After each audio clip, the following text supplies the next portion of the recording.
As soon as I was convinced that no assistance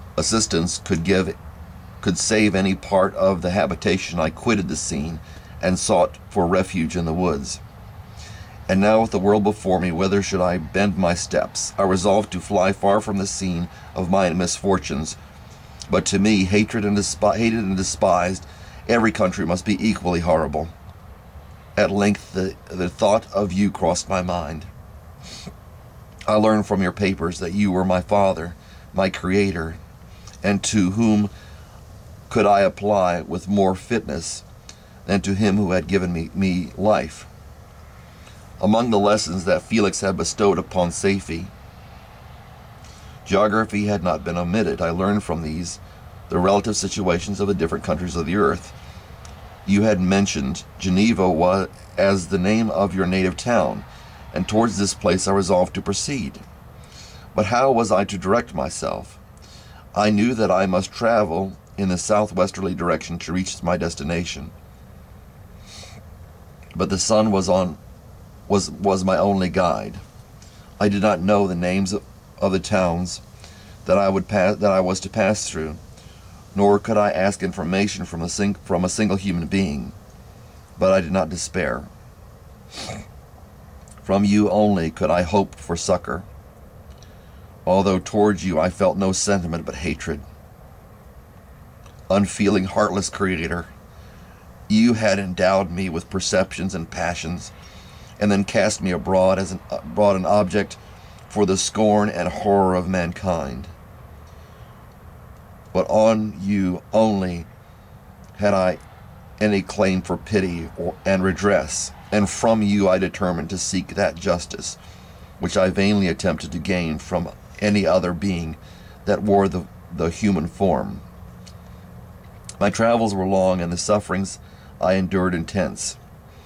It was late in autumn when I quitted the district where I had so long resided. I traveled only at night, fearful of encountering the visage of a human being. Nature decayed around me, and the sun became heatless. Rain and snow poured around me. Mighty rivers were frozen. The surface of the earth was hard and chill and bare, and I found no shelter. O earth, how often did I imprecate curses on the cause of my being. The mildness of my nature had fled, and all within me was turned to gall and bitterness. The nearer I approached to your habitation, the more deeply did I feel the spirit of revenge enkindled in my heart. Snow fell, and the waters were hardened, but I rested not. A few incidents now and then directed me, and I possessed a map of the country, but I often wandered wide from my path. The agony of my feelings allowed me no respite. No incident occurred from which my rage and misery could not extract its food. But a circumstance that happened when I arrived on the confines of Switzerland, when the sun had recovered its warmth, and the earth again began to look green, confirmed in an especial manner the bitterness and horror of my feelings.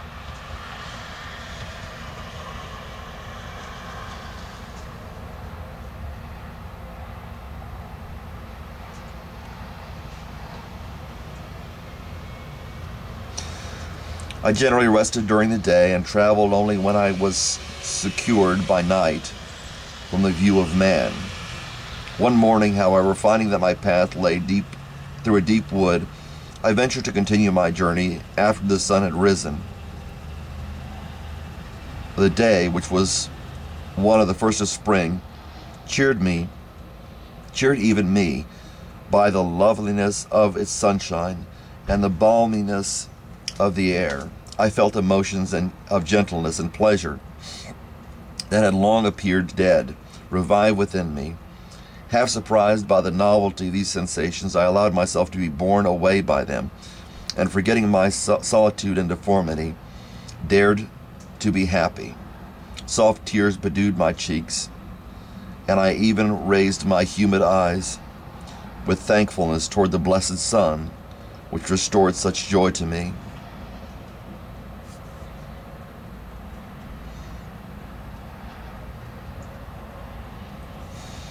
I continued to wind among the paths of the wood until I came to its boundary, which was skirted by a deep and rapid river, into which many of the trees bent their branches, now budding with the fresh spring.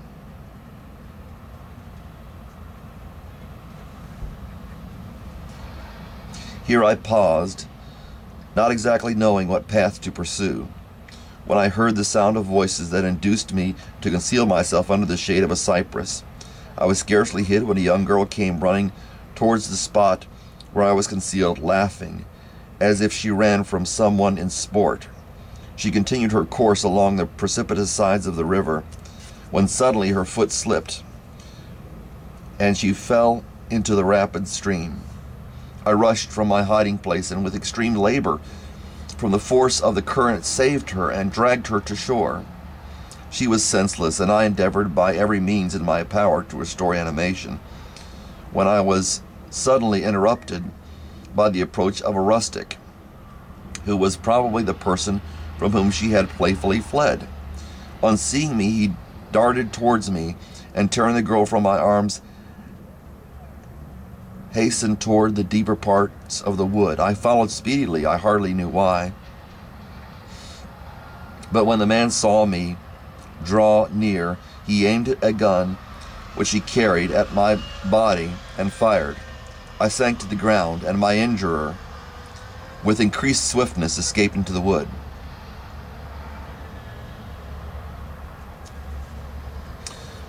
This was then the reward of my benevolence. I had saved a human being from destruction, and as a recompense I now writhed under the miserable pain of a wound which shattered the flesh and bone. The feelings of kindness and gentleness which I had entertained but a few moments before gave place to a hellish rage and gnashing of teeth. Inflamed by pain, I vowed eternal hatred and vengeance to all mankind. But the agony of my wound overcame me. My pulses paused, and I fainted. For some weeks I led a miserable life in the woods, endeavoring to cure the wound which I had received. The ball had entered my shoulder, and I knew not whether it had remained there or passed through. At any rate, I had no means of extracting it. My sufferings were augmented also by the oppressive sense of the injustice and the ingratitude of their affliction. My daily vows rose for revenge, a deep and deadly revenge, such as would alone compensate for the outrages and anguish I had endured. After some weeks, my wound healed, and I continued my journey. The labors I endured were no longer to be alleviated by the bright sun or the gentle breeze of spring. All joy was but a mockery which insulted my desolate state, and made me feel more painfully that I was not made for the enjoyment of pleasure. But my toils now drew near a close, and in 2 months from this time I reached the environs of Geneva.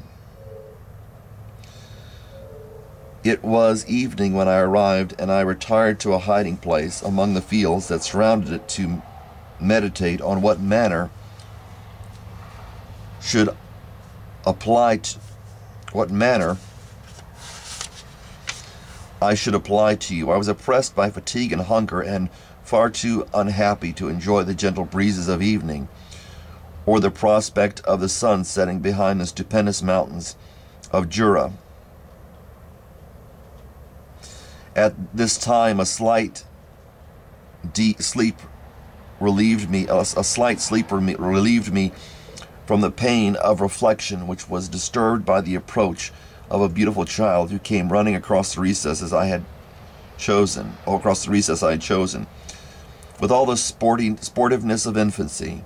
Suddenly, as I gazed on him, an idea seized me that this little creature was unprejudiced and had lived too short a time to have imbibed a horror of deformity. If therefore I should seize him and educate him as my companion and friend, I should not be so desolate in this peopled earth. Urged by this impulse, I seized on the boy as he passed and drew him towards me. As soon as he beheld my form, he placed his hands before his eyes and uttered a shrill scream. I drew his hand forcibly from his face and said, "Child, what is the meaning of this? I do not intend to hurt you. Listen to me.